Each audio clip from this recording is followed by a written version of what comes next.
আর প্রশ্ন করছেন ভগবানকে,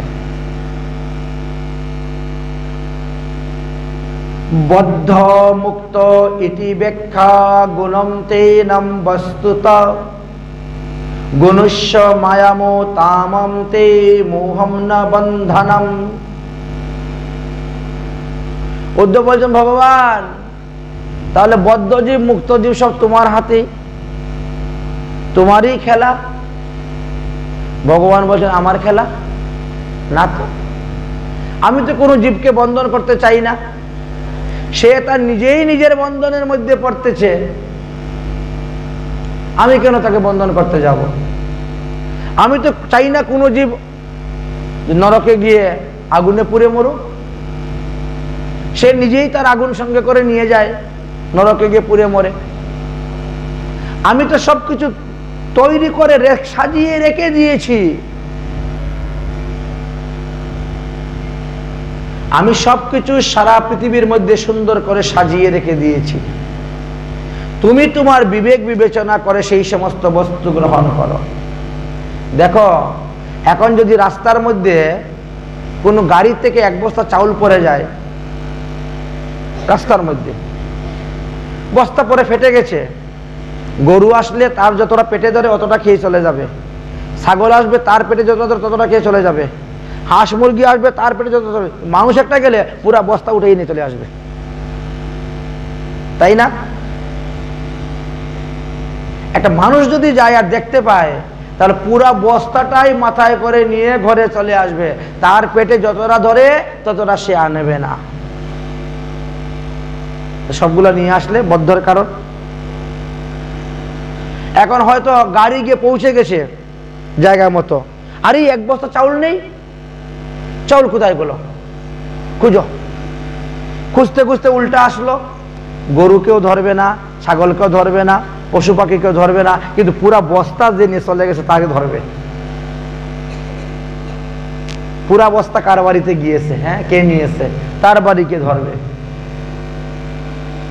বদ্ধের কারণটা কি?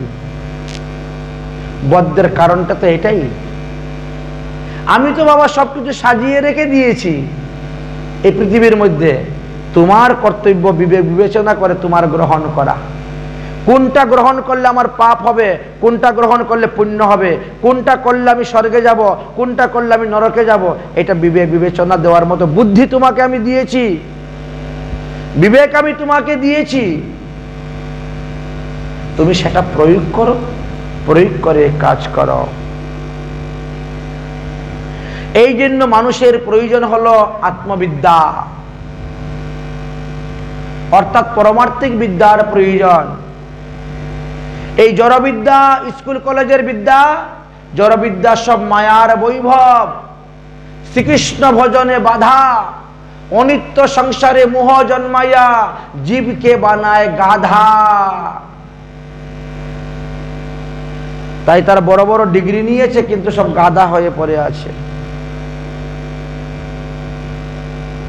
গাধা, হ্যাঁ, বলে সুন্দর একটা গল্প আছে।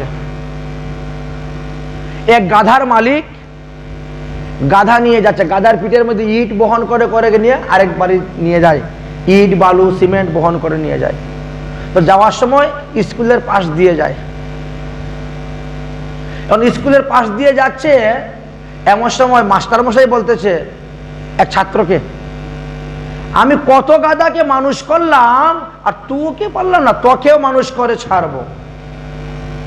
ও শুনে বল, সর্বনাশ, তো ভালোই হলো, এই মাস্টার মশাই যদি গাধাকে মানুষ করতে পারে, তাহলে আমার গাধাটাকে দিয়ে দিও মানুষ বানানোর জন্য। গাধার মালিক, গাধার মালিকে ইট ফেলে দিয়ে এসে, মাস্টার মশাই, হ্যাঁ, আপনি আমার গাধাটাকে মানুষ বানিয়ে দেন, আপনি আমার গাধাটাকে মানুষ বানিয়ে দেন, আপনি কত গাধা মানুষ বানিয়েছেন, আমার গাধাটাকে মানুষ বানিয়ে দেন। ঠিক আছে, তোমার গাধাকে মানুষ বানাতে গেলে বাবা এত টাকা লাগবে, পয়সা তো লাগবে, বেতন তো লাগবে গাধাকে মানুষ বানাতে গেলে। ঠিক আছে, আমি মাসে মাসে বেতন দিয়ে দিব, টাকা দিয়ে দিব, একসঙ্গে দিতে পারবো না তো, মাসে মাসে দিব, আপনি আমার গাধাটাকে মানুষ বানিয়ে দেন। ঠিক আছে, উনি কি করছে, গাধাটাকে নিয়ে বিক্রি করে দিয়েছে। মাস্টার মশাই বিক্রি করে টাকা তো পেয়েছে, আবার ওর কাছ থেকে মাসে মাসে টাকা নিচ্ছে। কিছুদিন পরে আসে, আমার গাধা কোথায়? আরে তোমার গাধা তো এখন বাইরে লেখাপড়া করতেছে।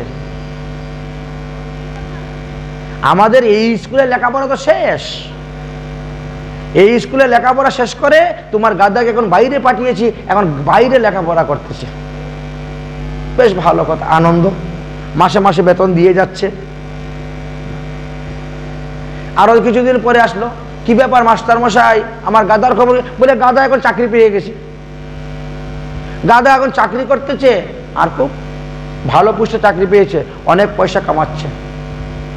বেশ ভালো, তাহলে টাকা পয়সা দেও। আরে না, গাধা একটা বাংলা তৈরি করতেছে তো এই জন্য টাকা পয়সা দিচ্ছে না। গাধা মানুষ হয়ে গেছে, মানুষ হয়ে চাকরি করতেছে, চাকরি করে এখন ওই বাংলা তৈরি করতেছে, এই জন্য তোমাকে টাকা পয়সা এখন দেওয়া হচ্ছে না। ঠিক আছে। অনেকদিন পরে সে আবার বলছে, মহারাজ মাস্টারমশাই, তাহলে গাধা বাংলা কোথায় বাংলা তৈরি করতেছে, কোথায় চাকরি করতেছে? এতদিন হয়ে গেল আমার এত আদরের গাধা, একটু দেখে আসি। বলে যাও, দেখতে যাও। এখন গাধা কি, মাস্টারমশাই কি করছেন, এক কালেক্টরের নাম বলে দিয়েছেন, অমুক জায়গায় যাও শহরে, অমুক কালেক্টরের বাংলা পাবে, ওই কালেক্টরই হলো তোমার গাধা। আচ্ছা ঠিক আছে। আর কালেক্টরের বাংলাতে তিনি রওনা হয়েছেন, গিয়ে দেখেন সামনে সিকিউরিটি গার্ড বসে আছে। কত সাধারণ লোক তো ঢুকতে পারে না, সিকিউরিটি গার্ড বসে আছে। এই ছাড়, রাস্তা ছাড়। কেন? আরে আমি কালেক্টরের সঙ্গে দেখা করব। না না, এখন তো হবে না স্যারের সঙ্গে দেখা করা, স্যার 10টার আগে কারোর সঙ্গে দেখা করেন না। আরে কি স্যার স্যার করছিস, ও তো আমার গাধা, আমার গাধা। এই কি বলছেন আপনি, আলতু ফালতু কথা বলছেন স্যারের সময়, এখন দেখা হবে না। তবে আপনার বিশেষ প্রয়োজন হলে একটু পরে স্যার আসবেন, এসে ওইখানে ওই টেবিলে বসবেন, বসে উনি চা সেবা করবেন, ওই সময়ে আপনি গিয়ে দেখা করতে পারেন। ঠিক আছে। স্যার এসে বসেছেন, এবার সিকিউরিটি গার্ড গিয়েছে, স্যার আপনার সঙ্গে একজন লোক দেখা করতে চায়। ঠিক আছে, যাও নিয়ে আসো। এখন কালেক্টর মশাই তো পায়ের উপরে পা তুলে চা খাচ্ছেন, চেয়ারের মধ্যে হেলান চেয়ারে বসে পায়ের উপরে পা তুলে চা খাচ্ছে। মালিক গিয়েছে, কিরে গাধা, তোর এখনো স্বভাবের পরিবর্তন হলো না, এখনো তুই পায়ের উপরে পা তুলেই। এমনি কালেক্টরে উঠেছে রাগ, দিয়েছে 2 লাথি। বলছে সর্বনাশ, গাধার তো এখনো স্বভাব পরিবর্তন, এখনো দেখি পা দিয়ে লাথি মারে। আর গাধা দেখবেন 2 পা দিয়ে লাথি দেয়, কেউ দেখেছেন গাধা লাথি মারতে? 2টা পা তুলে ঠাস করে মারে লাথি। বলছে ওরে বাবা রে, আমার গাধার তো স্বভাবের পরিবর্তন এখনো হলো না, সে মানুষ হয়ে গেল, চাকরি পেয়ে গেল, কালেক্টর হয়ে গেল, তাও তার স্বভাবের পরিবর্তন হলো না, 2 পায়ে তুলে আমাকে লাথি মেরে দিল। সর্বনাশ, সর্বার দরকার নেই, চলে এসে গেছেন। বুঝেছেন? তাই আমাদেরও ওই স্কুল পড়লে লেখাপড়া করে বড় বড় ডিগ্রি লাভ করতে পারি, কিন্তু স্বভাবের পরিবর্তন হয় না, আমরা মনুষ্যত্ব লাভ করতে পারি না, আমাদের মধ্যে পশুত্বই থেকে যায়। এই জন্য বললেন যে আত্মবিদ্যা লাভ করতে হবে। আত্মবিদ্যা হলো মুক্তির কারণ, আর জড়বিদ্যা হলো বন্ধনের কারণ। বদ্ধ জীবের সঙ্গ করলে লোক বদ্ধ হয়, আর মুক্ত জীবের সঙ্গ করলে লোক মুক্ত হয়। 6টি বস্তু সেবা করলে মানুষ ইহলোক এবং পরলোকে সুখ লাভ করতে পারে, কিন্তু এই 6টি বস্তুর সেবা করতে মানুষ যায় না, যার ফলে তারা দুঃখ ভোগ করে থাকেন। ভগবানকে মন লাগাইয়ে ভজন করতে পারলেই ভগবানকে লাভ করা যায়। উদ্ধব প্রশ্ন করলেন, সব সাধুরাই তো দেখি আপনার লীলা কথা শ্রবণ করে, তাহলে কি সব সাধুরাই আপনাকে পায়?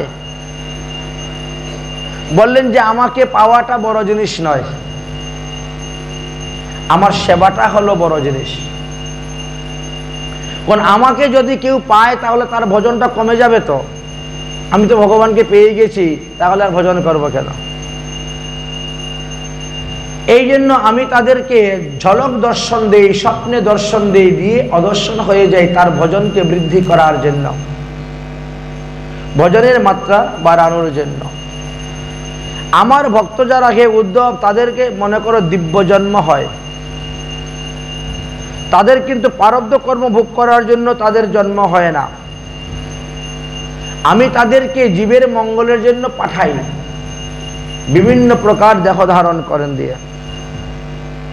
এই জন্য তারা মুক্ত জীব। হে উদ্ধব,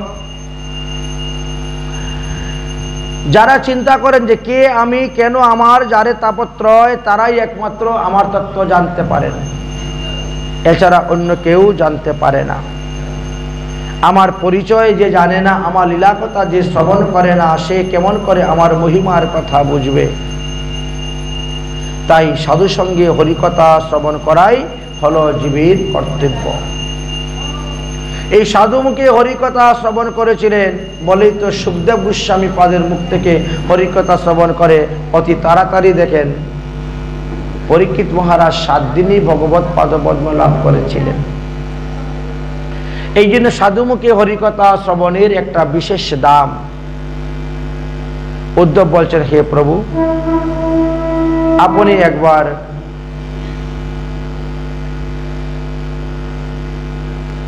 স্বধর্ম পালনের তত্ত্বকথা আমার নিকটে বর্ণন করুন। ভগবান বললেন, স্বধর্ম পালন করতে গিয়ে যদি আমার চরণে ভক্তির উদয় না হয়, তাহলে স্বধর্ম পালনের দ্বারা সে আমাকে পায় না। স্বধর্ম হইতে বিশেষ ধর্ম হলো এই ভাগবত ধর্ম। স্বধর্ম যাজন করার উদ্দেশ্য হলো ভাগবত ধর্ম লাভ করা, ভাগবত ধর্ম উপাসনা করা। যদি এই ধর্ম যাজনের দ্বারা মানুষ আমাকে লাভ করতে না পারে, তাহলে তার কল্যাণ হবে না। উদ্ধব বললেন, ইন্দ্রিয়, দুর্বার ইন্দ্রিয়কে আমরা জয় করতে পারছি না বলেই তো আপনাকে লাভ করতে পারছি না। ভগবান বললেন, দুর্বার ইন্দ্রিয়কে জয় করা যাবে একমাত্র সাধুসঙ্গের দ্বারা। সাধুসঙ্গ সৎসঙ্গের দ্বারা এই দুর্বার ইন্দ্রিয়কে জয় করা যায়। ইন্দ্রিয়কে লাভ করার একমাত্র উপায় হলো সাধুসঙ্গ। শুনিলে গোবিন্দ রব, আপনি পালাবে সব। যেভাবে সিংহের গর্জন শুনলে সমস্ত পশুরা ছুটে পালায় দৌড়ে প্রাণ রক্ষার জন্য, ঠিক তেমনি ভাবে আমাদের দেহের পাপ তাপ অপরাধ পালাবে। কিবা করিতে পারে কামকুদ সাধকের, যদি হয় সাধুজনার সঙ্গ। যদি সাধুজনার সঙ্গ করতে পারেন, তাহলে কাম ক্রোধ আপনাকে কিছুই করতে পারবে না। অতএব ভক্তির অঙ্গ যাজন করো। ভক্তির অঙ্গ যদি যাজন করো, তাহলে মায়া দেবী তোমাকে কিছুই করতে পারবে না। যারা ভক্তির অঙ্গ যাজন করে না, মায়া দেবী তাদেরকেই ধরে, কখনো স্বর্গে উঠায়, কখনো নরকে ডুবায়। দণ্ডকার গণকে যেমন রাজা নদীতে চুবায়, ঠিক তেমনি ভাবে এই মায়া, মায়াকে 2 ভাগে ভাগ করা হয়েছে। এক হলো মহামায়া, আর এক হলো যুগমায়া। মহামায়ার ভজন যারা করবে তারা বদ্ধ জীব হয়ে থাকবে। যুগমায়ার ভজনের দ্বারা যুগমায়া আমার কাছে তাকে সংযুক্ত করে দিবে। অতএব মায়ার 2টা রূপ আছে। এই জন্য মহামায়া কি করেন, সংসারের মধ্যে ভুলিয়ে রেখে দেন। আর যুগমায়া তোমাকে ভগবানের সঙ্গে সংযুক্ত করিয়ে দেবেন। যুগমায়া আশ্রয় করিয়া নটবর, 2 নাগরীর মধ্যে এক নাগর রাসলীলা করলেন। অতএব মায়ার থেকে বাঁচার একমাত্র উপায় হয়েছে, যারা মায়াকে জয় করতে পেরেছে এইরকম সাধুসাধ্য মহাত্মার সঙ্গ করা। তাদের মুখ থেকে শুনতে হবে তারা কিভাবে মায়াকে জয় করতে পেরেছে, কিভাবে তারা মায়াকে জয় করে হরি আরাধনা করতেছে। এটা তোমাকে শুনতে হবে, শিখতে হবে, তুমিও সেইভাবে মায়াকে জয় করতে পারবে। এই জন্য চাই সাধু সঙ্গ। মায়া কি হলো? মায়া হলো একটা পর্দা। এই যে একই দেহের মধ্যে জীবাত্মা এবং পরমাত্মা বসে আছেন, তার মধ্যখানে একটা মায়ার পর্দা পড়ে আছে। এই জন্য এই জীবাত্মা পরমাত্মাকে দেখতে পাচ্ছে না, জীবাত্মা পরমাত্মার কথা শুনতে পাচ্ছে না, জীবাত্মা পরমাত্মার ইঙ্গিত বুঝতে পারছে না। পরমাত্মা বারবার বলতেছেন, ওরে জীবাত্মা তুমি ওটা খেও না, ও তুমি এই কাজ করতে যেও না, তুমি ওদিকে যেও না, তুমি এই কর্ম করিও না। কিন্তু আমাদের জীবাত্মা তা শুনতেও পায় না, পরমাত্মাকে দেখতেও পায় না, কারণ তার মধ্যেখানে একটা বিরাট বড় মায়ার পর্দা পড়ে আছে। এমন একটি মায়ার পর্দা পড়ে আছে যে পর্দার কারণে জীবাত্মা পরমাত্মাকে দেখতে পাচ্ছে না। এই পর্দাকে সরাবে কে? এই পর্দাকে হাঁটাবে কে? বলে মহাজানগাল। মহতের কৃপা ছাড়া এই মায়াকে জয় করা কখনো সম্ভব নয়। আর কৃপা মানে করে পাওয়া। সাধুগুরু বৈষ্ণবের সেবা না করলে কৃপা কখনো পাবেন না। কৃপা কৃপা বলে চিল্লাইয়া গলা ফাটাইলে, গলা দিয়ে রক্ত বেরিয়ে গেলেও কৃপা হবে না। কৃপা মানে করে পাওয়া। ক্রি ধাতু ডুক্রিয় করণে, তাই তাতে কৃষ্ণ ভজে করো গুরুর সেবন, মায়া জাল ছুটে পাবে কৃষ্ণের চরণ। কৃপা মানে করে পাওয়া। দেখো তোমাকে একটা দৃষ্টান্ত দেই। এক সাধু বাবা রাস্তা দিয়ে চলছেন, চলতে চলতে হঠাৎ যমুনার তীরে দেখেন একটা পরশমণি পড়ে আছে। আমাদের সনাতন গোস্বামীর জীবনীতে আছে। সনাতন গোস্বামী পাদ বৃন্দাবনে যখন গিয়েছিলেন তখন কেশিঘাটের ওইদিকে যমুনায় পরশমণি পেয়ে গেছিলেন, কিন্তু সনাতন গোস্বামী পাদ সেই পরশমণি হাত দিয়া তুলে আনেন নাই, বরং কতগুলা বালু দিয়ে পরশমণিকে ঢেকে রেখে চলে এসেছেন। ওইখানেই ধরেনও না, ছুঁও নাই, আলাদা করে মাটি দিয়ে চাপা দিয়ে ঢেকে রেখে চলে এসেছেন। কিন্তু ওই সাধু পরশমণি পেয়ে তিনি পরশমণি নিয়ে চলে গেছেন। পরশমণি নিয়ে গিয়েছেন, তারপরে তিনি সব শিষ্যদেরকে দেখাচ্ছেন, দেখ এই পরশমণি আজকে আমি যমুনায় পেয়েছি। পরশমণি মানে কি? পরশমণিকে লোহা স্পর্শ করালে সোনা হয়ে যায়, লোহাটাই সুবর্ণ হয়ে যাবে। দেখ নিয়ে 1 কেজি লোহা কিনে এনেছে 60-70 টাকা দিয়ে, পরশমণি লাগিয়ে দিলেন, সোনা হয়ে গেছে। কারণ 1 কোটি সোনার দাম কত কোটি টাকা, চিন্তা করেন তো। দেখলি, একেই বলা হয় পরশমণি। পরশমণি লোহাকে সোনা করে দেয়। এখন যে শিষ্যের দরকার টাকার, সেই শিষ্যই আসে, লোহা নিয়ে আসে, তিনি স্পর্শ করে সোনা বানিয়ে দিয়ে দেন। যা, কথাটা ধীরে ধীরে ধীরে ধীরে চতুর্দিকে ছড়িয়ে গেছে। এইবার এক মহালোভী চোরের কানে গিয়ে পৌঁছেছে। যমুনার তীরে সাধু বাবা থাকেন, আর তিনার ঘরে পরশমণি আছে। চিন্তা করলো যে পরশমণিটা যদি আমি চুরি করে আনতে পারি, তাহলে সারা জীবন আর আমাকে চুরি করতে হবে না। এখন সাধুর ঘর থেকে পরশমণি চুরি করে আনবো কেমন করে? সাধুর ঘরে চুরি করতে গেলে সাধু সাজিয়ে যেতে হবে। খুব ভালো করে মোটা মোটা মালা, মোটা মোটা তিলক দিয়ে ভালো করে সাধু সেজে একবারে গিয়ে উপস্থিত। সাধুর মন গলাতে গেলে সাধু যে ইষ্টদেবের উপাসনা করেন, সেই ইষ্টদেবের গুণগান করতে হবে। যে রাম উপাসক, তার কাছে গিয়ে রাম রাম বলতে হবে, রামের মহিমা বলতে হবে। যে কৃষ্ণ উপাসক, তার কাছে কৃষ্ণের মহিমা বলতে হবে। যে যা উপাসক না, তাকে তার মহিমা বললে তার মনটা গলে যাবে। এখন কেউ যদি বলে আপনাকে হরে কৃষ্ণ, আপনি যদি বলেন জয় রাধে, তাহলে তার মন গলবে না। কেউ যদি বলে জয় রাধে, আপনি বলেন জয় নিতাই, তাহলে তার মন গলবে না। সে জয় রাধে বললে আপনিও জয় রাধে বলবেন, সে জয় নিতেই বলে আপনিও জয় নিতেই বলবেন, সে জয় গৌর বললে আপনি জয় গৌর বলবেন, তাহলে দেখবেন হয়ে গেছে, মন মিলে গেছে।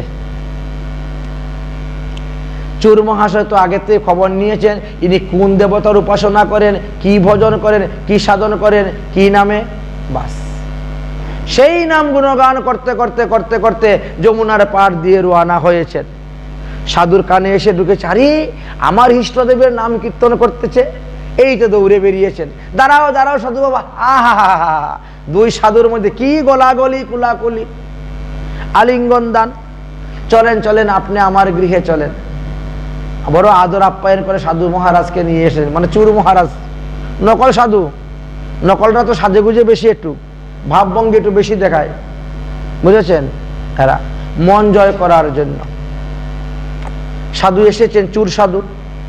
এসেই ব্যাগটাকে রেখে দিয়ে একেবারে তুলসী পরিক্রমা, তুলসীকে প্রণাম, ঠাকুর ঘরে গিয়ে লম্বা হয়ে পরিক্রমা প্রণাম, প্রণাম করে উঠেই এসে ঝাড়ু নিয়ে ঝাড়ু দেওয়া শুরু করে দিয়েছে বাড়িঘর, বুঝেছেন?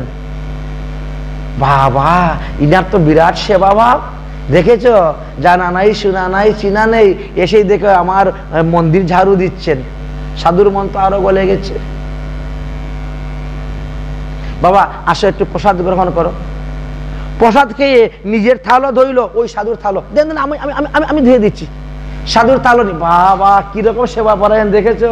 আমার থালটা পর্যন্ত সে নিয়ে ধুয়ে দিচ্ছে। রান্না শেষ হতে না হতে, মহারাজ বাসনগুলা বের করে দেন, আমি মেজে দিচ্ছি। হা হা হা হা রে, এমন সেবক পাইলে তো আমার মন্দির আরো কত উন্নত হইতো, কত ভালো। ও বাবা, তুমি আমার মন্দিরে থেকে যাও। কি সুন্দর ঝাড়ু দেয়, ফুল তুলে, তুলসী তুলে, বাসন মাজে, এমনকি ওই মহারাজের কাপড় চোপড়ও ধুয়ে দেয়। আরো মন গলে গিয়েছে। নিজের শিষ্যরা পর্যন্ত তা করে না, নিজের শিষ্যরা পর্যন্ত করে না। আর দেখো সে কোথাকার কার শিষ্য, আমার এত সেবা করতেছে আমার মন্দির। বাবা তুমি থেকে যাও আমার মন্দিরে, ঠিক আছে? এমন ভাবে সেবা শুরু করেছে, সেবাতে মন গলে গিয়েছে, তাকেই রেখে দিয়েছেন। সঙ্গে সঙ্গে থাকতে থাকতে, দেখতে দেখতে চোর মহারাজ একটু পূজা টুজা শিখে নিয়েছেন। ওদের তো বুদ্ধি বেশি, খুব তাড়াতাড়ি ধরতে পারে। একদিন এক শিষ্য বাড়িতে অনুষ্ঠান। এখন মন্দিরের মূল মহন্ত চোর মহারাজকে বলছেন, ও বাবা তুমি আজকে রান্না করে ঠাকুরের ভোগ টুক দিও, আমি সকালবেলা ওই মঙ্গল আরতি করেই চলে যাব। তুমি সিংহার আরতি, মধ্যাহ্ন ভোগ, রাত্রের ভোগ সেবা দেওয়া, আমার রাত্রে ফিরতে ফিরতে 10টা হবে। অনুষ্ঠান শেষ করে আমি ফিরবো। আজকে সেবা পূজার দায়িত্ব সব তোমার, তুমি করবে। ওর উপর দায়িত্ব দিয়ে উনি রওনা হয়ে গেছেন। চোর মহারাজ আর কি ঠাকুর সেবা করবে, এইবার শুরু করেছে খুঁজাখুঁজি, কোথায় পরশমণি আছে, কোথায় ঠাকুরের স্নান করানো আর সিঙ্গার করানো, পরশমণি কোথায় আছে। সমস্ত কিছু উলট পালট করে খুঁজতে শুরু করেছে, পরশমণি কোথায় আছে। খুঁজতে খুঁজতে সমস্ত ঘর তছনছ, যত আলমারিতে কাপড় চোপড় ছিল, আলনা সব দেখা হয়ে গেল। বড় বড় ট্রাঙ্ক, বড় বড় সন্দুক, আগের দিনে সন্দুক মানুষে বানাতো, সন্দুক খুলে তালা ভেঙে পর্যন্ত খোঁজা হয়েছে, কোথায় পরশমণি পাওয়া যাচ্ছে না। এদিকে কি হয়েছে, মন্দিরের মূল সাধু যিনি, তিনি শিষ্য বাড়ি যেতে না যেতে শুনছেন শিষ্য বাড়ির কে মারা গিয়েছে আর শিষ্য বাড়ির অনুষ্ঠান হবে না। তিনি সেখান থেকে উল্টা ফিরে চলে আসছেন। উল্টা ফিরে এসে দেখেন মন্দিরের ঠাকুর দরজাও তো বন্ধ, ঠাকুরের সেবা কিছুই নেই, আর ঘরে সব তছনছ। কি এই তুমি কি পাগল হয়েছো নাকি? এইগুলো কি করতে, সব কাপড় চোপড় বার করে ঝাড়তেছ? মহারাজ, মহারাজ শুনেছিলাম আপনার কাছে নাকি একটা পরশমণি আছে। আছে তো, পরশমণিটা কিভাবে জীবনে তো কোনো দেখি নাই, তাই পরশমণি দেখার জন্য বড় ইচ্ছা হয়েছিল। এত দামি বস্তু তো আপনাকে কাছে চাইলেও আপনি দেখাবেন না, আমি পরদেশী, পরপুরুষ, পর মানুষ, মনে করলাম যে এইবার যখন সুযোগ পেয়েছি, এই সুযোগে একটু পরশমণিটা একটু দেখি কিরকম। ওরে পাগল, পরশমণিকে এখানে ওই যে রান্না করি না, ওই যে হলুদ, লবণ, মরিচ, জিরা, হ্যাঁ মশলাপাতি আছে, ওই ওই টিনের ডিব্বার মধ্যে পরশমণি এমন এক জায়গাতে রেখেছেন যেখানে কারো কোনো সন্দেহই হবে না। রান্না করার মশলা, রান্না করতে গেলে তো 10-12 রকম মশলার প্রয়োজন, তাই না? ওর মধ্যে এক ডিব্বার মধ্যে শুকনা লঙ্কা, তেজপাতা আছে, তার মধ্যেই এক ডিব্বার মধ্যে রেখে দিয়েছেন। মহারাজ আপনি মিথ্যা কথা বলছেন। না তো, মিথ্যা কথা কেন বলবো? আমি সাধু মানুষ, মিথ্যা কথা বলবো কেন? আপনি যে বললেন টিনের ডিব্বার মধ্যে আপনার পরশমণি রেখেছেন, তো টিন তো লোহা জাতীয় জিনিস, টিনের ডিব্বার মধ্যে পরশমণি রাখলে তো সোনা হয়ে যাবে ডিব্বাটা, সে তো সোনা হয় নাই, সে তো লোহাই রয়ে গেছে। তার মানে আপনি মিথ্যা কথা বলছেন, আমার সঙ্গে প্রবচনা করছেন। বললেন না, নিয়ে আয় আমার কাছে। নিয়ে আসলেন, ডিব্বা খুললেন, ডিব্বা করে বার করলেন, বার করে কি দেখাচ্ছেন? দেখ, এই কাপড়ের মধ্যে পরশমণি বাঁধা আছে। তাহলে কাপড় দিয়ে যদি পরশমণি বাঁধা থাকে, এই পরশমণি লোহাকে স্পর্শ করতে পারছে না, এই জন্য সেটা শোনা হচ্ছে না, কিন্তু পরশমণি আছে। ঠিক তেমনি ভাবে আমাদের দেহের মধ্যে জীবাত্মা পরমাত্মা আছে, কিন্তু মোটা একটা পর্দা দেওয়া আছে, এই জন্য দেখতে পাই না। ঠাকুর ঘরের পর্দা বন্ধ করলে ঠাকুর দেখা যায়? দেখা যায় না। তার মানে কি ঠাকুর নাই? ঠাকুর তো আছেনই মন্দিরে, কিন্তু পর্দা আছে বলে আমরা দেখতে পাচ্ছি না। ঠিক তেমনি ভাবে এই পরশমণি ভাই পাওয়া যাচ্ছে। তাই আমাদের জীবাত্মার পরমাত্মার মধ্যে কি বলে? মায়ার পর্দা। মায়ার পর্দা পরে আছে। যতক্ষণ পর্যন্ত এই মায়ার পর্দা সরানো হবে না, ততক্ষণ পর্যন্ত জীবাত্মা পরমাত্মাকে দেখতে পাবে না। হে ভগবান, তুমি যে বলছো দৈবীয়াসাং গুণমোহি মম মায়া দূরত্বয়া, হ্যাঁ ঠিকই তো, আমার মায়াকে জয় করা বড় কঠিন। যারা মায়াকে জয় করতে পারছেন, তাদের চরণ যারা আশ্রয় করেছে, তারাই মায়াকে জয় করতে পারবে, অন্য কেউ মায়াকে জয় করতে পারবে না।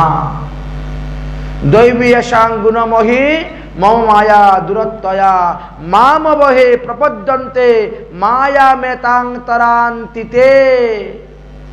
অতএব মায়াকে জয় করতে গেলে সেই ব্যক্তিকে আমার সঙ্গে সম্পর্ক রাখতে হইবে,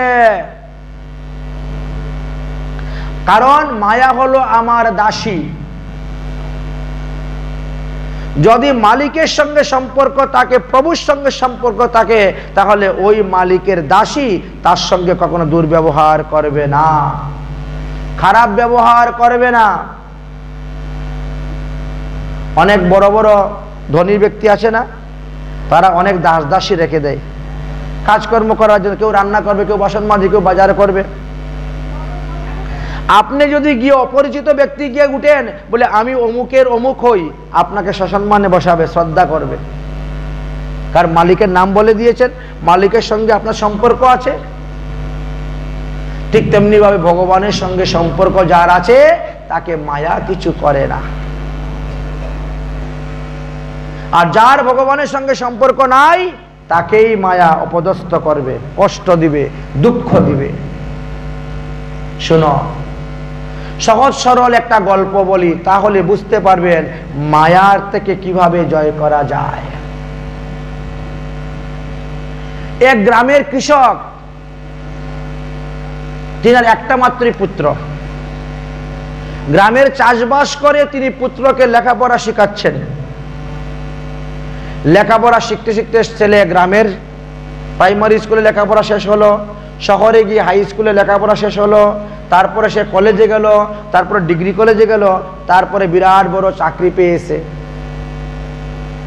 এখানে নয়, একবারে বোম্বে চাকরি পেয়েছে। ছেলে মাসে মাসে টাকা পাঠায় আর মাসে মাসে চিঠি লেখে, ঠিক আছে, বেশ ভালো কথা। একবার সরস্বতী দুর্গাপূজা উপলক্ষে এখন তার বাবার ইচ্ছা হলো যে আমিও আগামী দুর্গাপূজাতে আমি যাব বাবা তোমার এখানে, বোম্বের দুর্গাপূজাটাও দেখবো আর ছেলেকেও দেখে আসবো। এর মধ্যে ছেলে দিকে আবার চিঠি পাঠিয়েছে, বাবা হঠাৎ করে একটা সমস্যায় পড়ে গিয়ে আমি একটা বিয়ে করে নিয়েছি। বেশ ভালো হয়েছে, আরো তাহলে বৌমাও দেখে আসবো,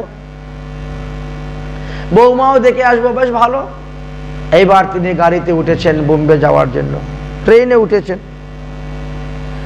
এখন যাবেন, ট্রেনের মধ্যে এত ভিড়, বসার মতন কোনো জায়গাই নেই। তারপরে বাবা তো অনেকদিন পরে যাচ্ছেন ছেলের কাছে, বাড়ির থেকে আম কাঁঠাল এটা সেটা কত রকমের এটা আমাদের ঘরের, এটা আমার গাছের, নিজের হাতের চাষ করা চাল চিড়ে মুড়ি একেবারে পুটলা বেঁধে মাথায় করে নিয়ে রওনা। এত এত দ্রব্য নিয়ে রওনা হয়েছে, ছেলেকে দিবেন।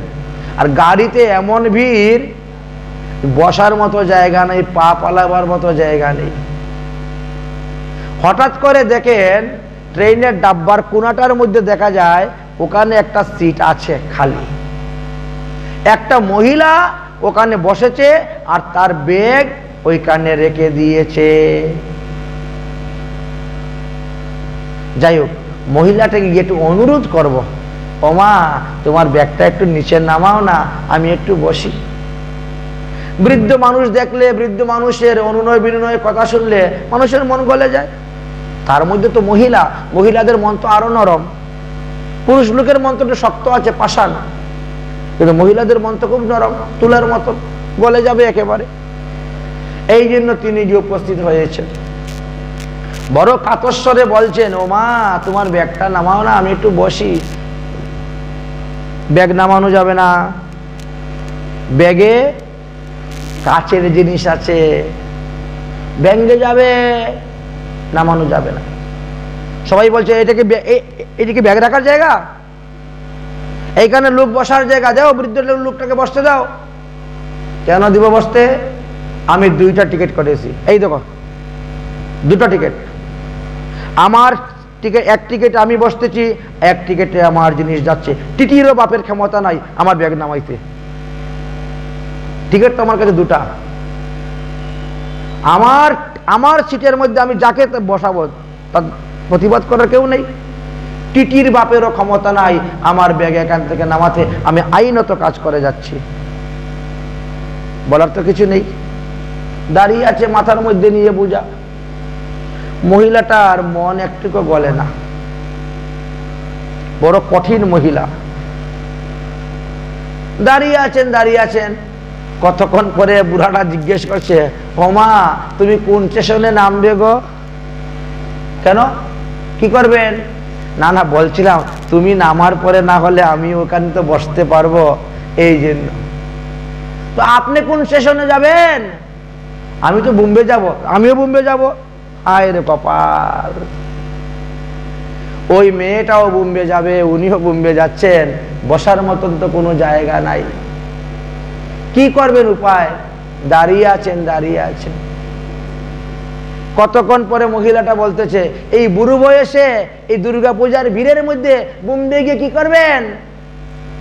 মাথায় এতগুলা নিয়ে যাচ্ছেন কেন? বুড়োটা বলছে, আমার ছেলে চাকরি করে তো অনেক দিন হয়ে গেছে, ছেলের মুখ দর্শন করি নাই। তার মধ্যে ছেলে আবার বিয়েও করেছে নতুন, বৌমাকেও দর্শন করি নাই।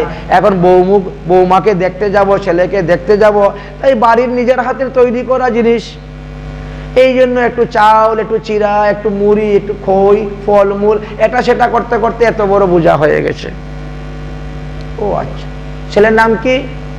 আমার ছেলের নাম অমুক। মহিলাটা অঙ্ক বুঝারি, তো আমার স্বামীর নাম বলতেছে, আমার স্বামীর নামও তো অমুক। আচ্ছা থাকতে পারে, এক নামে তো বহু লোক থাকতেই পারে। তো আপনার ছেলে কোথায় চাকরি করে, কোন কোম্পানিতে? যেই বলছে সর্বনাশ, আমার স্বামী তো ওই কোম্পানিতে চাকরি করে। আচ্ছা এক কোম্পানিতে বহু লোকের চাকরি করতে পারে। আপনার ছেলে থাকে কোথায়? বলে অমুক জায়গার এত নম্বর ফ্ল্যাট। তো আমি থাকি এত নম্বর ফ্ল্যাটে। সর্বনাশ হয়ে গেছে। তখন মহিলাটা বুঝতে পারলো যে এই লোকটা আমার শ্বশুর মশাই। এতক্ষণ পরে অঙ্ক কষে জিজ্ঞাসা করতে করতে, প্রশ্ন করতে করতে, এখন লোকটা যা বলে হুবহু তার স্বামীর সঙ্গে তো মিলে যাচ্ছে। তোমার ছেলের চেহারাটা কেমন, দেখতে কেমন, বলে দিচ্ছেন। সর্বনাশ। তখন মহিলাটা লজ্জা পেয়ে গেল। এইবার মাথার মধ্যে কাপড় দিয়ে, ঘুমটা দিয়ে, ব্যাগটা সরিয়ে বলছে, শ্বশুর বাবা বসুন। ব্যাগটা সরিয়ে দিল, বসার জায়গা দিয়ে দিল। তার মানে মায়া দেবী হলেন ভগবানের দাসী।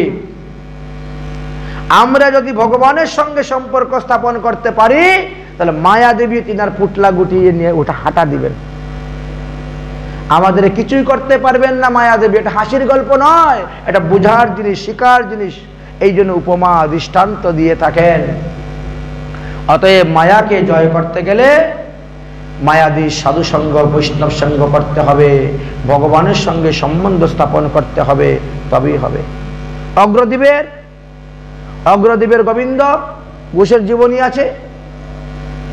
তিনি গোপীনাথের সঙ্গে এমনভাবে সেবা করেছিলেন, এমনভাবে সম্পর্ক স্থাপন করেছিলেন যে গোপীনাথ এখন পর্যন্ত তিনি আর শ্রাদ্ধ করে যাচ্ছেন। আপনার ছেলে আপনি মরে গেলে কয় বছর শ্রাদ্ধ করবে? 10 বছর, 20 বছর, 50 বছর? তার আগে তো ছেলেই মরে যাবে, শ্রাদ্ধ করবে। কিন্তু ভগবানের সঙ্গে সম্পর্ক স্থাপন করেছিলেন, ভগবানকে পুত্র বানিয়েছিলেন বলে ভগবান আজও পর্যন্ত শ্রাদ্ধ করে যাচ্ছেন। 550 বৎসর হয়ে যাচ্ছে, 500 বৎসর পার হয়ে গেছে। যদি কখনো সম্ভব হয় অগ্রদ্বীপে যাবেন, অগ্রদ্বীপের শ্রী গোপীনাথ দেব দর্শন করবেন। সাক্ষাৎ গোপীনাথ কথা বলেন, এ কথা বলা গোপীনাথ, হেঁটে চলে যাওয়া গোপীনাথ। কালনাতে গৌরীদাস পণ্ডিতের বাড়িতে যাবেন, নিতাই গৌর বিগ্রহ দেখবেন, যে বিগ্রহ হেঁটে চলে যায়, কথা বলেন। বৃন্দাবনে বাকি বিহারী হেঁটে চলে যাচ্ছেন, কথা বলছেন। বর্ষণা রাধারানী হেঁটে চলে যান, কথা বলেন। এই সমস্ত বিগ্রহ এরা এমনই ভাবে। যাই হোক, তারপরে গৃহস্থ ধর্ম, বানপ্রস্থ ধর্ম, সন্ন্যাস ধর্মের কথা ভগবান বর্ণন করলেন। অহিংসা সত্যম অস্ত্রয় কাম্যম ক্রোধ লুভয় অস্তাং ভূতং ক্রিয়া তমং ধর্মানাং সর্বানাং নির্গীততে। 4 বর্ণের লোক প্রত্যেকেরই কর্ম অহিংসা, পরম ধর্মকে যাজন করা, লোভ ত্যাগ করা, কাম ক্রোধ ত্যাগ করা, কৃষ্ণ পিতার্থে কর্ম করা। আর বললেন বসতম গুরু দম্বায়াং ব্রহ্মভীতিম চালনাম। প্রত্যেকেরই গুরুকুলে বাস করা, গুরু সেবা করা প্রয়োজন। এইভাবে ভগবান শ্রীকৃষ্ণচন্দ্র এক এক করে উপদেশ দিচ্ছেন। কুটুম্ব আবরণম সজ্জম চ প্রমাদয়তাম কুটিল্যের নাম। গৃহস্থ আশ্রমে কুটুম্ব আবরণ ভরণ পোষণ করা তো ধর্ম, কিন্তু তাদের ভরণ পোষণ করবেন কি দিয়ে? ভগবানের প্রসাদ দিয়ে। কুটুম্ব এসেছেন আর খস করে মুরগি একটা কেটে দিলাম, হাঁস একটা কেটে দিলাম, এটা ধর্ম নয়, এটা অপরাধ হচ্ছে, পাপ হচ্ছে। যদি আপনি তার প্রাণ দান দিতে না পারেন, তাহলে আপনাকে প্রাণ নেওয়ার অধিকার কে দিয়েছে? আত্মীয় স্বজন আসবেন, আপনি ভগবানকে রান্না করে ভোগ দিয়ে সেই প্রসাদ নিবেদন করবেন। কুটুম্বেন সজ্জনেশ্চ প্রমাদিতম কুটুম্বেন বিপরীতশ্চ পশ্যায়াম নরকং ধ্রুবনম ব্রজাত।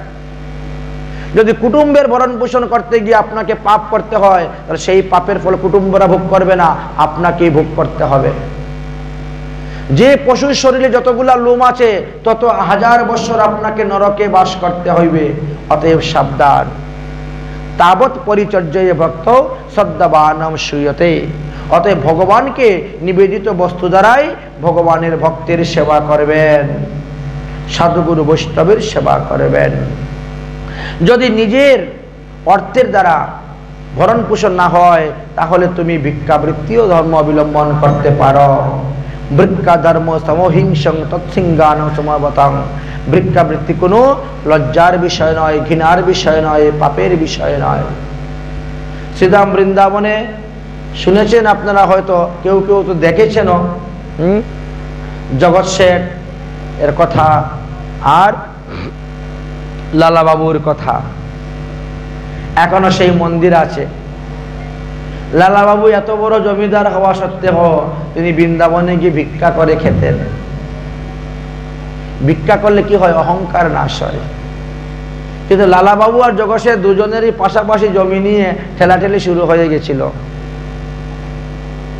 এই জন্য তিনি সব জায়গায় ভিক্ষা করলেও জগৎ শেঠের বাড়িতে ভিক্ষা করতে যেতেন না। এত নিষ্কিঞ্চন ভাবে ভজন করা সত্ত্বেও ভগবান পাদপদ্ম লাভ করতে পারছেন না। একদিন মনের দুঃখে তিনি কান্না করে, কেন পাচ্ছি না? তো স্বপ্নে দেখাচ্ছেন তুমি জগৎ শেঠের বাড়ি ভিক্ষা করতে যাচ্ছ না। এই জন্য যখন জগৎ শেঠের বাড়ি ভিক্ষা করতে গেলেন, বাস ভগবান পেয়ে গেলেন। তাই ভিখারি যারা, তাদের মধ্যে এরকম হিংসা থাকবে না, ও আমার শত্রু, ও আমার মিত্র, এর বাড়ি ভিক্ষা করতে যাবো, ওর বাড়ি যাবো না। শত্রুর বাড়িও যেতে হবে ভিক্ষা করতে। বড় সুন্দর সুন্দর দৃষ্টান্ত দিচ্ছেন। তারপরে সন্ন্যাস ধর্মের কথা বলছেন, ভক্তি যুগের নিয়মের কথা বলছেন, ভক্তির মহিমার কথা বলছেন। একমাত্র ভক্তির দ্বারাই ভগবানকে লাভ করা যায়। ভক্তি এমন এক বস্তু, কেউ দেখবেন দীক্ষা নিয়ে 15 দিনের মধ্যে ভগবান পেয়ে যায়, কেউ দীক্ষা গ্রহণ করে 100 বছর 50 বছর গেলেও ভগবানকে পায় না। কারণ তার শ্রদ্ধা, তার ভক্তি, তার নিষ্ঠা, তার প্রেমের উপরে নির্ভর করে। যার যে রূপে শ্রদ্ধা উৎপন্ন হয়েছে তার সেই রকম ভক্তি উৎপন্ন হবে। কারণ ভক্তিরই তো শক্তি বেশি। ভক্তি দেবী এত শক্তি, ঊর্জা শক্তি ভক্তি দেবীর শরীরের মধ্যে, তিনি ভগবানকে আকর্ষণ করে টেনে ভক্তের সামনে নিয়ে চলে আসেন। দেহ বলের দ্বারা কখন ভগবানকে বাধা যাবে না। মা যশোদা নিজের শক্তির দ্বারা গোপালকে বাঁধতে পারেন নাই, কিন্তু তিনি প্রেম ডুরের দ্বারা, ভক্তি ডুরের দ্বারা গোপালকে বাঁধতে পেরেছেন। ঠিক তেমনি ভাবে ভক্তির মধ্যে আছে ঊর্জা শক্তি। তিনি ভগবানকে আকর্ষণ করে ভক্তের সম্মুখে নিয়ে আসেন ভক্তের ভক্তিতে। এই জন্য ভক্তি যাতে বর্ধিত হয় সেই দিকে আমাদের চেষ্টা করতে হবে। ভগবান শ্রীকৃষ্ণ বলেন, হে উদ্ধব, এই জগতে এক এক প্রকার মানুষ এক এক পন্থা অবলম্বন করে আমার ভজন করে থাকে। কেউ জ্ঞান যুগে আমার ভজন করে, কেউ কর্মযুগে আমার ভজন করে, আর কেউ বা ভক্তি যুগে আমার ভজন করিয়া থাকে। জ্ঞান যুগ কর্মযুগে যারা ভজন করে থাকেন তারা আমাকে ধরতে যায়, আর ভক্তি যুগের দ্বারা ভজন করেন তাকে আমি ধরি গিয়ে। এখানেই পার্থক্য। আমাকে ধরতে গিয়ে যদি কেউ অসাবধানতা হয় তাহলে সে পড়ে যায়, তার পতন হয়ে যায়। কিন্তু আমি যাকে ধরতে যাব তার পতনের ভয় নাই। খাট পালঙ্কের মধ্যে যদি আমরা ঘুমাই পতনের ভয় আছে, চেয়ারের মধ্যে বসে বসে ঘুমাইলে পতনের ভয় আছে। কিন্তু যে মাটির মধ্যে শয়ন করে ঘুমাবে তার আবার পতনের ভয় কোথায়? সে তো মাটিতেই শুয়ে আছে। ঠিক তেমনি ভাবে, ঠিকই তেমনি ভাবে এই কারণেই সৎসম্প্রদায়ের অন্তর্গত সদ্গুরুদেবের চরণাশ্রয় করিয়ে যদি কেউ ভজন করেন তাহলে অনায়াসে তিনি আমাকে লাভ করতে পারেন। যার মনের মধ্যে ভবার্ণব, এই ভবার্ণব পার হওয়ার চিন্তা আছে, তিনি অবশ্যই আমাকে লাভ করতে পারবেন। তো ভবার্ণবের পার হওয়ার জন্য তাকে সরঙ্গ শরণাগতি হইতে হবে। সরঙ্গা শরণাগতি হইবে যাহার, তিনি তো আমাকে লাভ করতে পারবেন। যদি ভজনে করে ভজনের প্রতি কারো অহংকার এসে যায় তাহলে সেই ভজনের দ্বারা সে আমাকে পায় না। আমি প্রতিদিন 1 লক্ষ হরিনাম জপ করতেছি, আমি প্রতিদিন ভগবানকে 5 বার আরতি করতেছি, আমি প্রতিদিন 3 বার গঙ্গা স্নান করতেছি, আমি প্রতিদিন 3 বার আহ্নিক করতেছি, আমি প্রতিদিন বৈষ্ণব সেবা দিচ্ছি, তাহলে আমার থেকে বড় ভক্ত কে আছে? তাহলে সে কখনো ভগবান পাবে না। ভজনে অহংকার আসলে ভগবান পাওয়া যায় না। ভগবান ভজনে আসবে দৈন্যতা। এত কিছু করেও আমার দ্বারা কিছু হলো না, আমি কিছু করতে পারলাম না। মাধবেন্দ্র পুরীর দৈন্যতা শুনেছেন চৈতন্য চরিতামৃতে? বৃন্দাবনে গিয়ে ভগবান পেলেন, স্বয়ং ভগবান তিনাকে দুগ্ধ পান করালেন, তারপরেও তিনি বসে কাঁদে, হারে আমি ভগবান পেলাম না, বৃন্দাবন ধামে আমার বাস হলো না, আসন্ন মৃত্যুর সময়ে আমি বাংলায় পরে মরতেছি। আহা কি কান্না, এত কিছু পাওয়ার পরেও। তাই ভজনে অহংকার আনতে নাই, দৈন্যতা আনতে হবে, ভগবানের কাছে আকুল প্রার্থনা জানাতে হবে, গুরুদেবের চরণে আকুল প্রার্থনা জানাতে হবে। ভবার নবে পরিয়াম আকুল পরাণ, ভবার নবে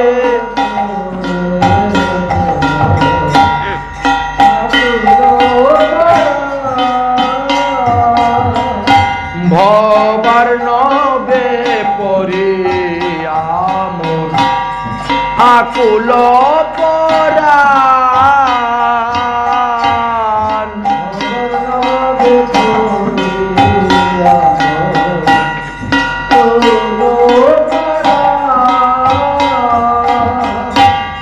কিসে পার হব তাহার না জানি সন্ধান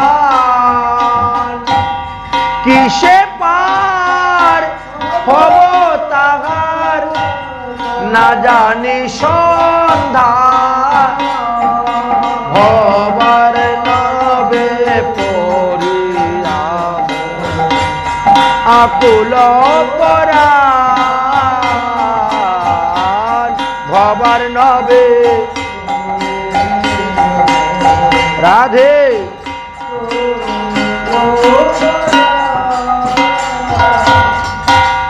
নাই আছে করম বল বাজাও বাড়াও এটা নাই আছে করম বল নাহি জ্ঞান বলে নাই আছে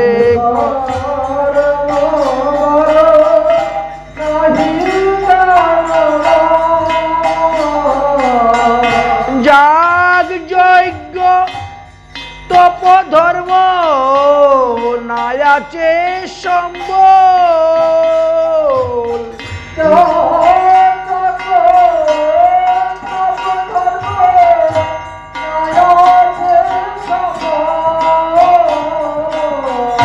নিতান্ত দুর্বল আমি না জানি সাতার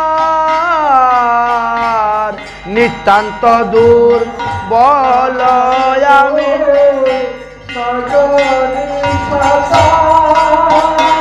আর এ বিপদে কে আমারে করিবে উদ্ধার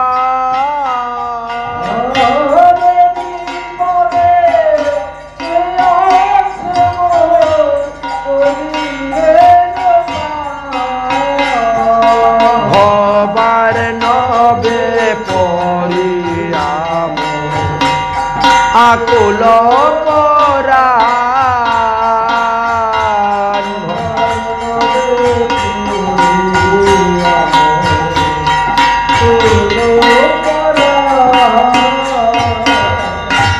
অগ শ্রী গুরুদেব এ দাসে করুণা অগ শ্রী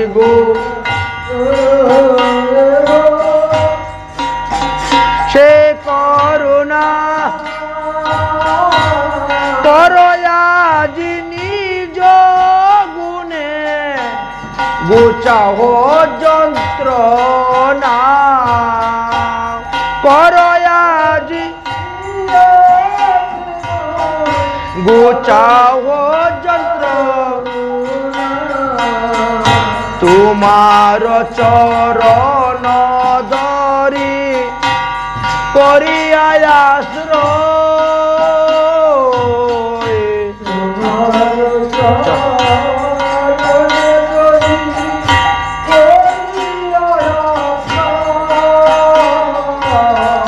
ভবার নব পার হব করেছি নিশ্চয়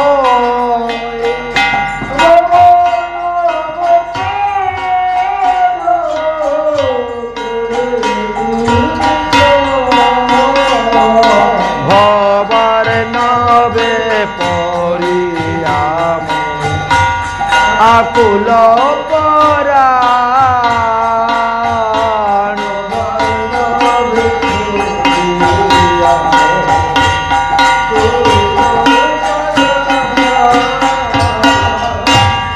তুমি নিত্যানন্দ শক্তি কৃষ্ণ ভক্তির গুরু তুমি নিত্যা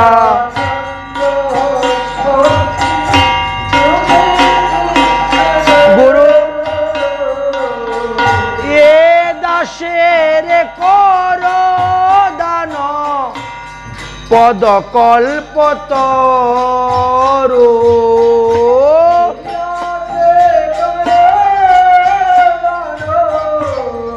পদকল্প কত কত পামরে রে করে উদ্ধার কত কত পামরে করে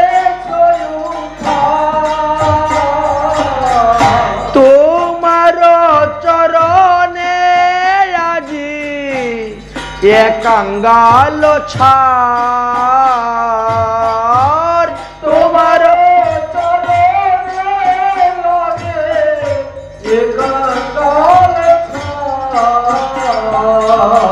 ভবার নবে পড়িয়া আকুল পর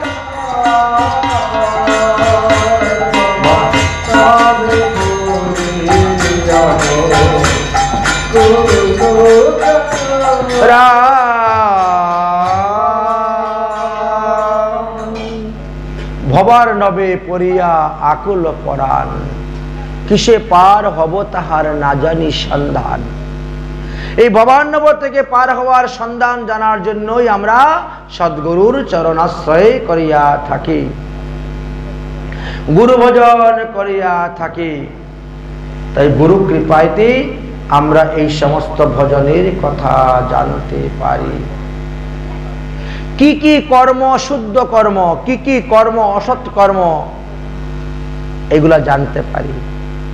ধর্ম কাকে বলে, কর্ম কাকে বলে, এগুলা জানতে পারি। তাই ভগবান শ্রীকৃষ্ণ বললেন, হে অর্জুন, হে উদ্ধব, এই সাধন ভজনের দ্বারাই, সদ্গুরুর কৃপার দ্বারাই মানুষের চিত্তশুদ্ধি হয়। যতক্ষণ পর্যন্ত চিত্তশুদ্ধি হবে না,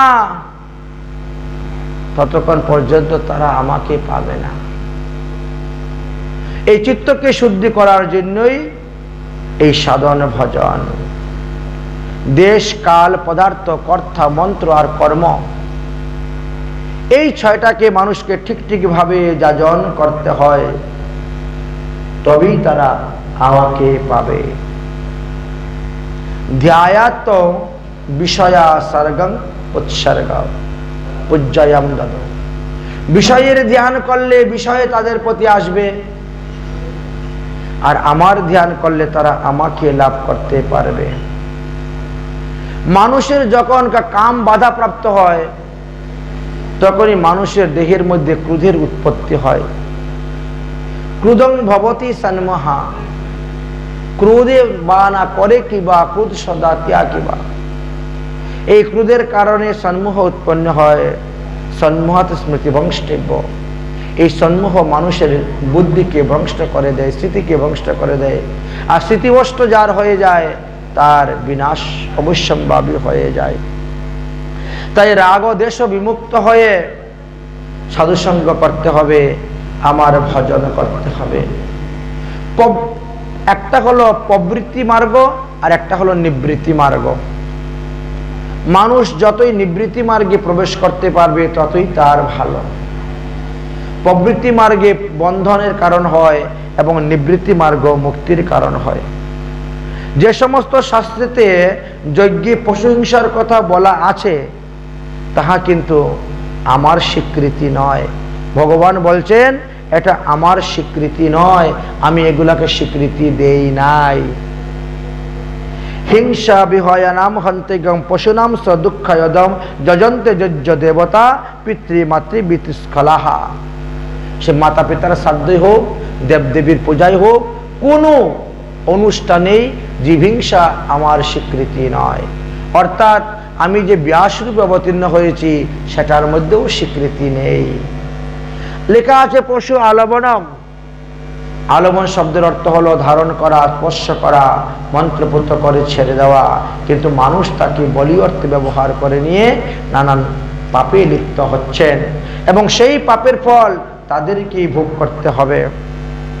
কর্ম ফল কখনো ত্যাগ করা যাবে না। কর্মের ফল তাকে ভোগ করতে হবে। নিজের কর্মের কারণে মানুষ জন্মগ্রহণ করে এবং নিজের কর্মের কারণেই সে মৃত্যুবরণ করিয়া থাকে। এইভাবে 84 লক্ষ জনিতে ঘড়ির কাঁটার মতন সে ভ্রমণ করতেই থাকে।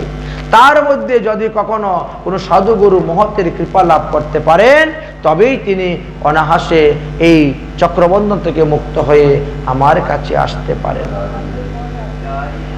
হে উদ্ধব মহাশয়, তোমাকে এক তিতুক্ষী ব্রাহ্মণের ইতিহাস বলতেছি। এক তিতুক্ষী ব্রাহ্মণ এমনই ছিলেন, বড় কৃপণ ব্রাহ্মণ ছিলেন। তিনি যজন যাজনের দ্বারা যেভাবেই হোক যত অর্থ উপার্জন করতেন, কোনো অর্থই তিনি ব্যয় করতেন না।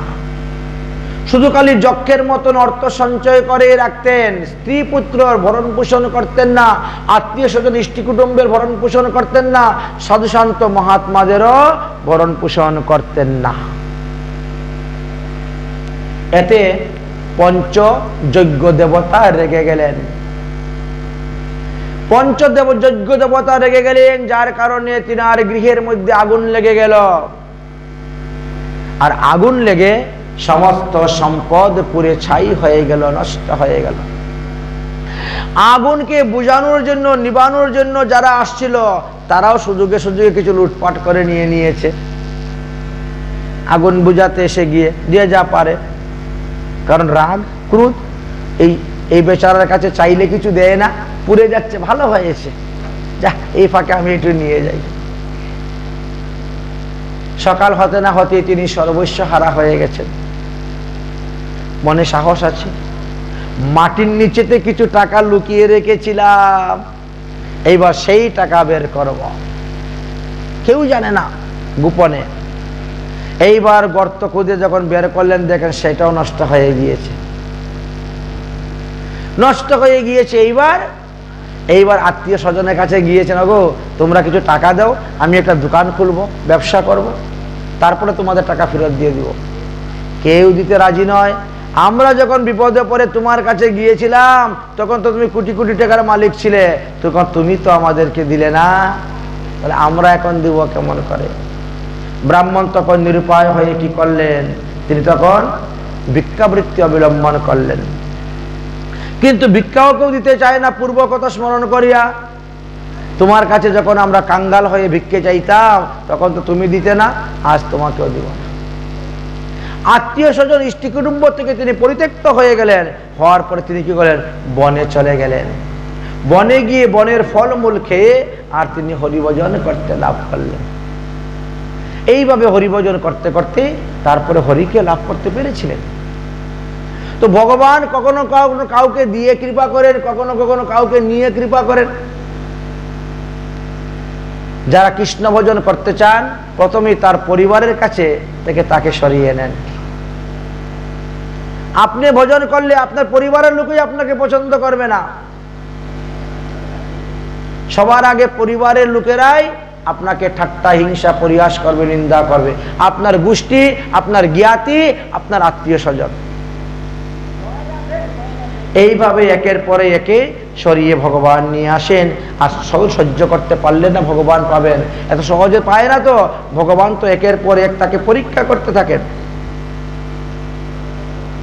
10টা খারাপ মানুষ 1 মিনিটের মধ্যে এক হয়ে যাবে, কিন্তু 10টা ভালো মানুষ 10 মিনিটের মধ্যে এক হবে না। দেখেছেন? 10টা মদকুর আসক্ত 1 মিনিটের মধ্যে এক হয়ে যাবে। 1 বোতল মদ 10 জনে ভাগ করে খেয়ে নিবে, হ্যাঁ, 1 মিনিটও লাগবে না। কিন্তু 10টা সাধু 10 দিনও করতে পারবেন না। দেখেন না, এই ঘরে এক সাধু, ওই ঘরে এক সাধু, ওই ঘরে আরেক সাধু থাকেন। বলেছেন, খারাপ লোকেরা তাড়াতাড়ি জুট বেঁধে যায়, ভালো লোকেরা জুট বাঁধে না। জুট বাঁধতে সময় লেগে যায়, অনেক সময় লেগে যায় এদের জুট বাঁধতে। কারণ প্রত্যেকের মনে মনে একটা অহংকার, অভিমান।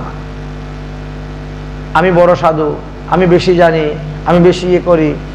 এই কারণে সাধুদের মধ্যে একতা খুব কম পাওয়া যায়। সাধুরা একা একা ঘুরে বেড়ায়, বুঝেছেন? তো দৃষ্টান্ত দিয়েছেন, এক রাজা মনে খুব ইচ্ছা সাধু সেবা করার, সাধু সেবা করার ইচ্ছা। তো এই জন্য তিনি রথে হয়ে বেরিয়েছেন, যেখানে সাধু পাবো এনে সেবা করাবো।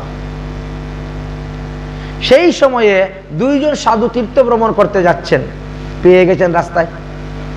একেবারে রাজা নেমে দণ্ডবোধ প্রণাম করে, সাধু বাবারা আপনারা চলুন আমার বাড়িতে 3 রাত্রি থাকবেন, অবস্থান করবেন, পাঠ কীর্তন করবেন, সেবা শান্তি করবেন। ঠিক আছে চলো।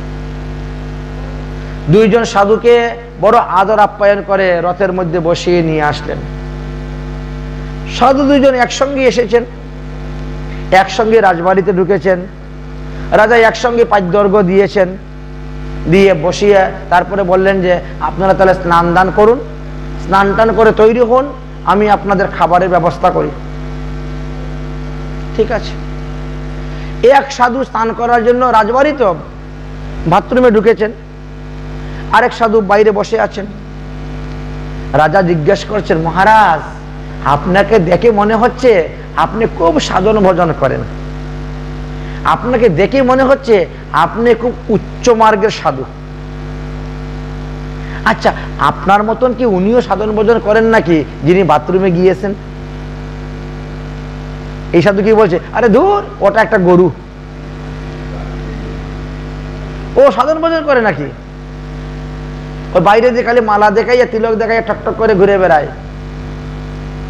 পরিক্রমা করতে করতে রাস্তা হঠাৎ তার সঙ্গে দেখা,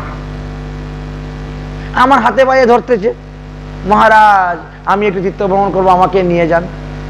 তাই তো ওই আমার সঙ্গে নিয়ে আসছে। ওকে সাধু নাকি? ওটা খাইরে পাল্টা একটা সাধু। আচ্ছা ঠিক আছে ঠিক আছে মহারাজ। রাজা তো রাজবুদ্ধি তো বুঝেন না নেই। ঠিক আছে মহারাজ। রাজা চলে গেছে। ওই সাধু স্নান টান করে বেরিয়ে এসেছেন, এসে নিয়ে তিলক করতে বসেছেন, আহ্নিক করবেন, আর এই সাধু বাথরুমে ঢুকেছে। রাজা আবার চলে এসেছেন, মহারাজ আপনি দেখি স্নান টান করে পরিষ্কার করে এসে এবার তিলকান্নিক করার জন্য প্রস্তুত করেন। হ্যাঁ, তিলকান্নিক তো করতেই হয়, তিলকান্নিক না করলে তো অন্য জল গ্রহণ করতে নাই। স্নান না করে তিলকান্নিক গ্রহণ না করে অন্য জল গ্রহণ করলে এগুলো পাপ গ্রহণ করা হয়, এগুলো মলমূত্র ভক্ষণ করা হয়। এই জন্য তো স্নান করে এসে তিলক করতে হবে, তিলক সবসময় কপালে থাকতে হবে, মালা সবসময় গলায় থাকতে হবে। ও হো, আপনার তো বিশেষ ধর্মজ্ঞ, শাস্ত্রজ্ঞ, তাহলে আপনি বহু শাস্ত্র জানেন, বহু ধর্ম জানেন, অনেক অভিজ্ঞতা আপনার আছে, বহুদিন ধরে সাধন ভজন করছেন। বাথরুমে যে গিয়েছেন উনিও কি আপনার মতো সাধন ভজন করেন? দূর, ওটা একটা গাধা। রাজাকে বলছেন ওটা একটা গাধা, ও সাধন ভজন করে নাকি? ওই আমার দেখা দেখি মালা তিলক দেওয়া শিখেছে, ওই সাধু বেশ ধারণ করে ঘুরে বেড়াচ্ছে, লোককে ঠকাচ্ছে। এই কদিন ধরে আমার সঙ্গে থাকতে থাকতে একটুকু মানুষ হয়েছে, হয় নাই এখনো, ওই গাধা গাধাই রয়ে গেছে। আমার সঙ্গ ছাড়লেই কোথায় যাবে তার মালা, আর কোথায় যাবে তিলক, আর কোথায় যাবে মালার ঝুলা। ও আচ্ছা আচ্ছা মহারাজ, ঠিক আছে, আচ্ছা ঠিক আছে। রাজা তখন চিন্তা করে সর্বনাশ হয়ে গেছে। সাধু সেবা দেখেন করতে যাবেন, রাজা গিয়ে সুন্দর করে খাবার দুজনের লোকে তৈরি করে, ড্রেসিং টেবিল, রাজাদের ব্যাপার তো বুঝেন না, চেয়ার টেবিলে খাওয়া দাওয়া, সুন্দর করে ড্রেসিং টেবিলের মধ্যে খাবার টাবার সাজিয়ে একবারে কাপড় দিয়ে ঢেকে রেখেছে, কোনো মশা মাছি যাতে না বসে। পাঙ্খা চালিয়ে দিয়েছেন। মহারাজ মহারাজ আসুন, সেবা গ্রহণ করবেন, আসুন আসুন, বড় আদর যত্ন করে নিয়ে আসছে। দুই সাধু গিয়া দুই চেয়ারের মধ্যে বসেছেন। কি সেবা করব? বলে এই যে ঢাকা আছে, এই যে কাপড় দিয়ে ঢাকা আছে, আপনারা খুলে সেবা গ্রহণ করুন। যেই কাপড় খুলছেন দেখেন একটার মধ্যে কতগুলা ঘাস আর কতগুলা ধানের খড় আর কুটা, ধানের তুষ। একই ধান ভাঙানোর পরে বেরোয় না, একই ধানের তুষ, খড় কুটা ঘাস। বলে কি করব আমি? আপনি বলেন উনি গাধা, আর উনি বলছেন আপনি গরু, তো আমি কি করব? গরু যা খায় তাই গরুর জন্য, গাধা যা খায় তাই গাধার জন্য রেখেছি। দুষ্ট আমার নয়। এই জন্য বলছে 10 জন খারাপ লোক পট করে এক হয়ে যায়, কিন্তু 10টা ভালো লোক পট করে এক হয় না, এক জায়গায় হতে পারে না। আর এই জন্যই তো ধর্মের প্রচার প্রসারটা হচ্ছে না, বিভিন্ন রকম হচ্ছে। খারাপ লোকরা একজুট হয়ে যায় জট করে। ভগবান শ্রীকৃষ্ণ বললেন অতএব গুণাতীত হতে হবে। সতরজ রম তম এই তিন গুণের ঊর্ধ্বে না ওঠা পর্যন্ত মানুষ চিত্তশুদ্ধি হয় না। গুণাতীত হতে পাবে, তবেই তার হবে। দেখো আমাদের এই চন্দ্রবংশে পুরুরবার জীবনীতে আমরা দেখতেছি মহারাজ পুরুরবার জীবনে বৈরাগ্য এসেছিল। এত বড় রাজা হওয়া সত্ত্বেও তিনার শেষ জীবনে বিরাট বড় বৈরাগ্য এসেছিল। তিনি তখন স্ত্রীসঙ্গের সঙ্গী পর্যন্ত ত্যাগ করে দিয়েছিলেন। তস্মাৎ সঙ্গ ন কর্তব্য স্ত্রীষু ত্রৈণ্যেষু চ ইন্দ্রিয় বিদ্যাংশু চ পরিসর্গানাং মুক্তিকম সঙ্গ। সঙ্গটাই হলো বদ্ধের কারণ, সঙ্গটাই হলো মুক্তির কারণ। তাই সাধু সঙ্গে আচারের কথা বৈষ্ণব আচার করলেন। স্ত্রীসঙ্গের সঙ্গী কৃষ্ণ অভক্ত আর এদের সঙ্গ করা নিষিদ্ধ। তা যে চিহ্নতি গায়ন্তি হনুমোদিতম চ উদতা। আমার এই কথাগুলা যদি কেউ ঠিকভাবে পালন করতে পারে তবেই তারা মুক্তি লাভ করতে পারবে। এইভাবে ভগবান সমস্ত তত্ত্ব কথা বর্ণন করে গিয়ে যাচ্ছে। হে রাজন, এই যে 17তম তিনটি গুণ, এই তিনটি গুণ আহারের উপর নির্ভর করে। আমরা যে রকম গুণের আহার গ্রহণ করব, সেই রকমের আহার এসে আমাদের শরীরের মধ্যে প্রবেশ করবে এবং সেই রকম গুণ বৃদ্ধি হবে। শতগুণের আহার গ্রহণ করলে পরে শতগুণ বৃদ্ধি হবে, রজগুণের আহার গ্রহণ করলে রজগুণ বৃদ্ধি হয়।